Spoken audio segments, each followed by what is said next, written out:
As usual, I will begin by moving this. Hi, everybody. Hi, Minister. I just have some questions about the countervailing duties. Sure. What impact on are the new U.S. countervailing duties imposed on Canadian softwood lumber exports, and what are you going to do about it? Well, let me say first to the Canadian softwood industry that they can expect and continue to count on their government standing on their side. These duties are unjustified and unwarranted, and they're illegal because they go against CUSMA. The industry knows that that's my perspective. That's the perspective of our government. I've raised this issue at every opportunity when I meet with my counterpart in the United States, and in fact, so have my colleagues, including, by the way, the Prime Minister to the President.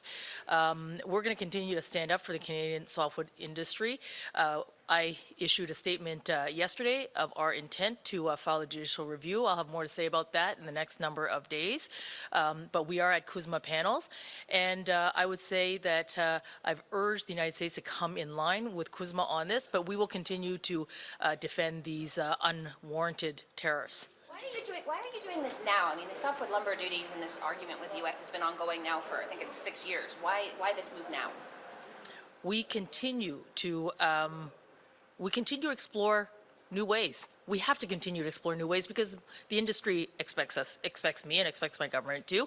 So do their workers, and we're going to continue to do this. And but what I would also say to the United States, which I have been, it would be much more preferable that we get to the negotiating table and let's come together and let's have a deal. But in the meantime, we're going to use all the tools at our disposal to stand up for the industry. I guess a better question might have been, why not before? Why did we wait till now to do this? We have been taking action. We have been at panels. We are, putting panels together, and this is just another tool. Nova Scotia and Maritime provinces have argued for decades, often successfully, that forest products are not subsidized nor exempt from punitive U.S. countervailing duties. So specifically, what are you doing about maritime lumber?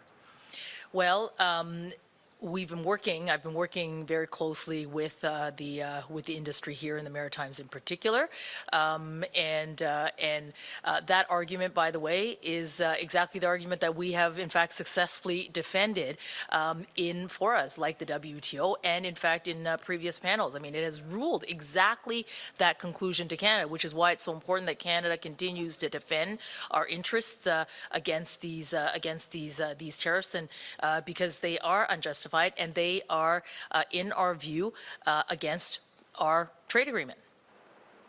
You've spoken before with the government's response, or the foreign agent registry. You've spoken, I think, you've cautioned around it. Just wondering if there's any update, any progress on what's happening, and if we'll see a bill this fall. Well, my colleague, the Minister of Public Safety, is working very hard and has been.